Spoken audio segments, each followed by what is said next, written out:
नमस्कार दोस्तों, स्वागत है आपका आपके अपने चैनल हंग्री स्पिरिट्स में। हंग्री स्पिरिट्स देख रहे सारे दर्शकों का मैं अंजू शर्मा दिल से स्वागत करती हूँ। तो दोस्तों, अनुपमा का एपिसोड बहुत अच्छा था। कल का जो हमने देखा, जो शुरू हुआ उसी नोट से जहां पे वो खत्म हुआ था, मगर इतना बड़ा बवाल होगा इस एपिसोड में ये मुझे उम्मीद नहीं थी, क्योंकि ऐसा कुछ लग नहीं रहा था कि इतनी जल्दी यहाँ पे स्टोरी पहुंच जाएगी, ये ड्रामा मिल जाएगा देखने के लिए। क्योंकि मुझे लगता था अभी इस ड्रामे के लिए थोड़ा सा वक्त और लेंगे, क्योंकि कोरोना काल चल रहा है, इसलिए थोड़ा सा एपिसोड को खींचेंगे, मगर ऐसा नहीं हुआ।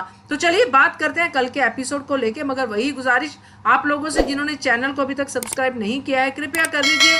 साथ में दोस्तों बेल आइकन दबाइएगा ताकि आपको हमारे वीडियोस के नोटिफिकेशन मिलते रहें। Thank you so much. तो हमने देखा कि उसी जगह से एपिसोड शुरू होता है जिसमें कि बांसुरी बज रही है और वनराज गाना गा रहा है, ओ माझी रे अपना किनारा। जी हाँ दोस्तों, इस गाने से शुरू होती है एपिसोड।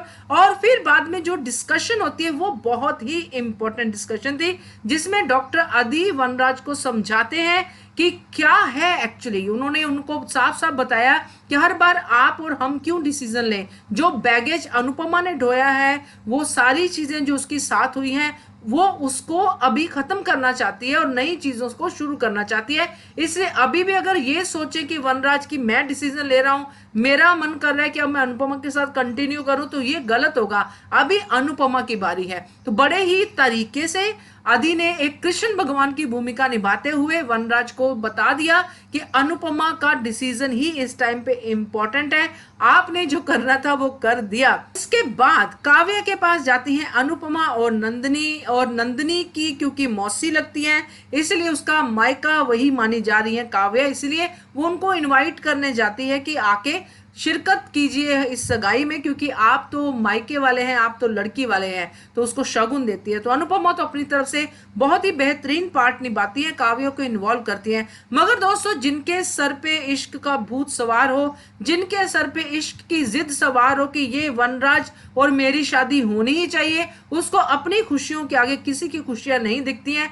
ऐसा ही कुछ हो रहा है काव्य के साथ। उसको लगता है कि मैं ही खुश रहूं तो तभी सब खुश रह सकते हैं, अगर मैं दुखी तो सब दुखी, और मुझे खुशी क्यों नहीं मिल रही है, क्यों वनराज वापस से अनुपमा की तरफ अट्रैक्ट हो रहा है। तो ये बात वो वहां भी कहती हुई और सोचती हुई नजर आती है। यहां उसके मन में खलबली ये मच रही है कि आखिरकार ये अनुपमा भी क्यों चुप रह गई, उसने भी क्यों तलाक की बात अपनी फैमिली को बताई नहीं। क्योंकि ये काव्य को लग रहा है कि अगर वनराज ने मना कर दिया है और अनुपमा को भी नहीं पता है, तो अनुपमा को पता होना चाहिए। अगर अनुपमा को पता चल गया तो अनुपमा तो बताएगी बताएगी घर वालों को। मगर दोस्तों, यहाँ पे चीज ये थी कि उनके बेटे की सगाई है, इसलिए अनुपमा वनराज को तो अपना डिसीजन सुना देती है कि सगाई के बाद हम लोग जाएंगे कोर्ट में और हम लोग तलाक वाली जो है खत्म करेंगे बात। तो ये वो बता देती है वनराज को, मगर घर वालों को नहीं बताती है, क्योंकि वो चाहती है कि अभी सब खुशी के माहौल में है। तो जब खुशी हो जाएगी, सगाई हो जाएगी, उसके बाद समर की सगाई के बाद हम लोग ये सारी चीजें करेंगे। ये ऑलरेडी डिसाइडेड है, उसने बात कर रखी है वनराज के साथ, उसको अपना फैसला सुनाया हुआ है। मगर ये बात काव्या को जो है बर्दाश्त नहीं है। वो चाहती है कि ये सगाई कैसे होगी, ये सगाई में तो हंगामा होना ही चाहिए, क्योंकि मैं खुश नहीं तो बाकी कैसे खुश रहें। तो वो पूरी तरह से दोस्तों सामने आ जाती है। सगाई की रस्में हो रही हैं, उन्होंने अपने जो बाऊजी हैं उनको भी रखा हुआ है वीडियो कॉल पे, वो भी देख रहे हैं, और उनके रिलेटिव्स भी आ जाते हैं, बेटी भी आ जाती है, वनराज की बहन भी आ जाती है, सब लोग आ जाते हैं, और यहाँ पे पूरा माहौल खुशी वाला बना हुआ है। तो फिर काव्या आके अपना जो है नेगेटिविटी का तड़का लगाती है। और ये चीज यहाँ पे जो मैं कह रही थी ड्रामे की बात की, ये ड्रामा जल्दी आ गया, क्योंकि मुझे लगता था कि जिस दिन काव्या अपना ये रूप दिखाएगी उसी दिन वनराज उससे रुष्ट हो जाएंगे। और अगर वनराज ये कह देंगे कि मैं तुमसे शादी नहीं करूंगा, तो फिर काव्या क्या करेगी। काव्या डेफिनेटली उसके बाद और भी उसको पत्ते होंगे, इसीलिए राइटर ने ये बात छुपा के रखी है कि वनराज अगर फैसला लेते हैं तो काव्या भी कुछ सोच के बैठी होगी। तो अभी वनराज का फैसला तो हम देखेंगे अगले एपिसोड में, मगर फिलहाल के लिए काव्या ने पूरा अपना जलवा दिखा दिया है, पूरी खुशी में गम का माहौल बना दिया है, सबके सामने ये सच चला के खड़ा कर दिया है कि कल हम लोग डाइवोर्स करने जाएंगे, इसलिए ये सगाई करने का कोई मतलब नहीं है।